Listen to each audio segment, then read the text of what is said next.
Here on Sunrise Live on E on this Tuesday morning, really as we put a spotlight into the minibus taxi industry, which directly employs about 600,000 people with an annual turnover believed to be around 39.8 billion rand. So this morning we're taking a look at the business side of the taxi industry and how you can get a piece of the pie. South Africa, it is open to you. So joining us in studio is SA Taxi Corporate Affairs Director Bonisile as well as Jabulani Ntshangase, who's from the Alexandra Taxi Association.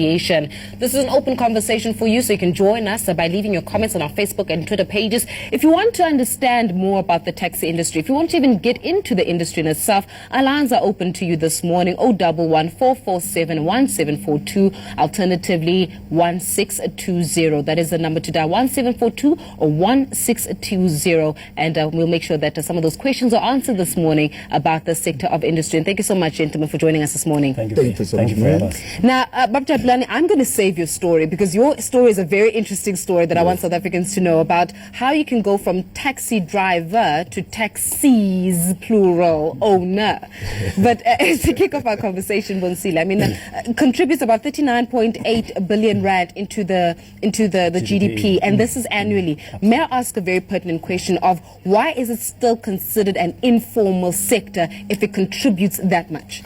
So that's an interesting question, Faith. The taxi industry has gone through various elements of definition. So if you look at the Small Business Act, the Act would look at the turnover of an individual taxi operator and it would categorize them as a small business. Yeah. So they are operating as small businesses if you look at them, but their contribution to the GDP is a contribution of a formalized sector. In fact, they've got contribution both to the formal sector as well as the informal sector. One of the things that the taxi industry is good at is the purchasing of vehicles, the funding of those vehicles from the formal sector, the insurance of those vehicles, the tracking of those vehicles from the informal sector, keeping the vehicles moving, the asset management, which is the retail distribution, parts, spare parts, fixing of vehicles, mechanics, it's the formal sector. But the informal sector is the trade that takes place within the taxi industry at the range. Why?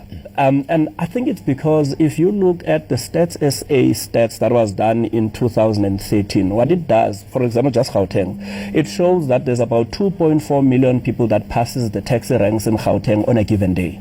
We know that the taxi industry transports about 15 million South Africans every day. So it's the engine of the economy. So it provides these opportunities for trade. So if you look at the early 90s, from 1996, after the National Taxi Task Team was done, there was a formalization process that the new government then undertook. And that formalization process was the process of regulating the taxi industry with the National Land Transport Transition Act of 2000 and other subsequent regulations that have come through. But unfortunately, we haven't embedded public transport as a proper mode from the government side. So we're still working with those hands. There's a little bit of informal element of the taxi industry, but it has a huge contribution in the country. Speaking about contribution, and I'm going to bring you into this conversation there, Jabulani. Do not smile at me. Your story is a very interesting story. Of course, so you went from taxi driver in the 1990s, and now you own I'm not going to give you the figure. All protocols observed this morning. But you own several taxis. You own several taxis. Yes. Tell us about your story. How did you start? I'm started as a driver in KZN, but I come up in Joburg now as a taxi owner. So I'm looking for the association. By good luck, I got it Alexander Taxi Association. I became a member in the Taxi Association. And from now, I'm an executive. And I'm also running as a Eastern Taxi chairperson for the taxis. So from now, I'm a boss of the taxi now. I'm one who's making the law and telling people the driver do that and don't do that. Yeah. On the taxis, I have some drivers under me. How many drivers do you have under you? And the reason why I'm asking is because we're going to speak to the issue around employment. Absolutely. We complain in this country that there's lack of employment and there are lack of employment opportunities. But if we're to be honest, the taxi industry employs 600,000 people or more. How many people do you personally employ? How many people are you the boss of? Let me change the question. Let me give you 5 people. And you're giving me 5 people. That may not necessarily be the truth. You're giving me what is the politically correct answer this morning. Huh? Depends on the modern 5.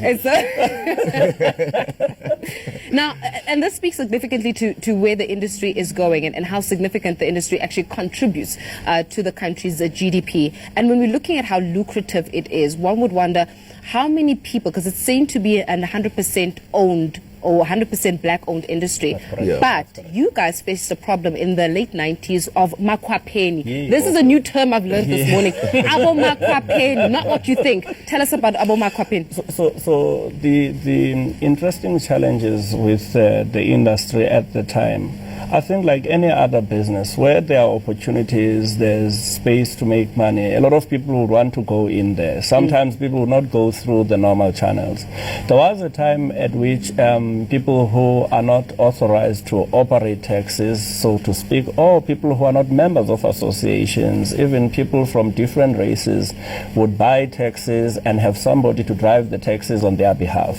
But So let's get this right. So in other words, if we have to be frank, because I want us to have an honest conversation this morning, you're saying that people of other races, in other words, white people, Yes.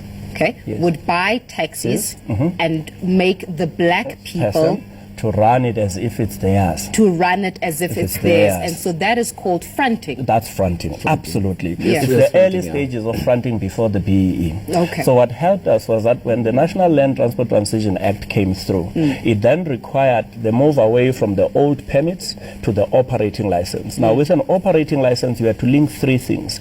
You had to have the owner, the route at which the vehicle will operate, as well as the vehicle itself. So through the E-Natis registration, you would see who the owner is. So at the present moment, from the list of operating licenses that are there, we can tell you it's 100% black owned, because from vehicle registration on E-Natis as well as the public transport registration on the operating licenses, it's 100% black. What are the challenges, Babjaban? I mean, you encounter and you are on the ground when it comes to the owning and the management of this sort of business, right? Yes. So as a business owner in the sector of industry, what are some of the challenges that you confront? Yeah, we have some challenges on the drivers and even on the road itself. Because we're here on business for money. We need for money, in fact, at the end of the day. Yeah. But our drivers, they wake up early in the morning, we follow the driver, we can't find the driver at the end of the day. They stole our taxis. Sometimes we prepare the taxi, will come in the afternoon, but we follow the taxi was hijacked. This is another problem that you have. Yeah. And again, on the road, there's a lot of accident. There's a lot of cars that they pump their taxis. When we are busy trying to claim for please to repair my car, no one will be allowed to help us to build it or to repair for taxes. And other challenges as well as in the taxi business. Government the government is not sponsor for the taxes. We are here for own business. But if we look for the government other business, they know they help them. They give them subsidy, they give them the things. But here in the taxes, we don't have a subsidy. It's all on babies. Look for the part code. So in other words, you're the ones that have to come up with the capital. You're the ones that have to drive the taxis. You're the ones that have to make sure that the routes are done. You're the one that has to register. You're the ones that have to ensure that the drivers actually show up for work. We're going to actually bring in some of your comments at home as well on Facebook. We're going to take some of your Facebook comments with Penny there. Penny? Thank you, Faith. So these are the questions that we ask. Good morning, gentlemen. Morning. Do you have any questions? Okay, and then these are some questions that people ask. Kolani says, why taxi associations allow unroadworthy vehicles and drivers without relevant documents on our roads? 2, why is it so expensive to join an operator? Who monitors the bad attitude by taxi drivers towards commuters, and what disciplinary measures are there for such? That's from Kolan. Okay, and then Tapelo saying, is there any assistance financially issued to new wannabe taxi owners? I mean, like some funding from associations to help one grow their business fast. And then Leonard says, I want to know why taxi drivers have more power than the constitutional court. They only call you, begging you nicely before you jump in. Once in, they smoke, they can tell you to stand while the taxi is full. You get scared when you are in a taxi as you feel that you have no right. The driver can smoke inside the taxi while you're carrying passengers. I don't know if this is true. If you complain, they insult you, calling you all sorts of names. How can taxi owners make sure that passengers' rights are respected? And then, why would I want to go there and okay, this one is totally negative. Why would I want to go there and get killed? The taxi industry is a war zone. That's like signing your own death warrant. How do we change that perception? Interesting question. I'm going to pick up from there. How do we change the perception of the taxi industry being seen to be a war zone? Taxi fights, and you're right, Penny. Thank you very much. Taxi fights, looking at routes, the wars that gone with routes. Gun battles, which we've seen reported on various news bulletins about what's going on within the taxi industry. How do you start changing that? Because that perhaps could be the reason why you're not seen as a formal sector of industry. Absolutely. You know, Faith, I would have loved to have jumped into the last question to talk about the challenges, but let's talk about this one. You've got the structural challenges in the taxi industry. You've got the operational challenges that Babunjanga spoke about. If you look at the structural challenges of the taxi industry at the moment, you've got to ask yourself, if this is a regulated industry, where is government? Now, if operators are operating based on operating licenses on routes that they are allowed to operate, why do you find operators who are operating on those routes and yet they are not supposed to operate on those routes? There are a number of questions that you ask. I mean, at one point last year, there was a hitman that was arrested and was reported to having been a member of the police services from KZN. At the time, he had allegedly lied that he was operating on a special project for crime intelligence, and it was found out that it was not. So you've got this problem that you've got security services that are owning taxis, that sometimes in the conflicts of the taxi industry, it tends to take a different and a very ugly nature. So there are a number of reasons that are the causes for the instability in the taxi industry. I have to get through so many questions, and I've literally got However, the point I just want to emphasize, if you look at the violence that you had in the taxi industry in the late 80s, early 90s, and you compare to the actual violence that you see today, it's very minimal and sporadic. It's route-based. It's not as vast as you had before. So regulation has done something, but there's a lot that still needs to be done. Okay, it's definitely a conversation to continue with, especially when it comes to touching base with, there's so many questions on Facebook, though, as well. But I have to thank the both of you for joining us this morning. You shed some light into the actual industry in itself, the contribution of the industry, and we really do appreciate your time, and all the best with you, Babunjanga. Thank you. Who does not want to reveal figures from the taxi industry? Taxi States Corporate Affairs Director Bonisile as well as Jabulani Jangase from the Alexandra Taxi Association, giving us the latest on the South African taxi industry, as well as the lucrative businesses that it is. Time out to hand you over to Mark Chase, who's standing by to give us the latest in the news in English.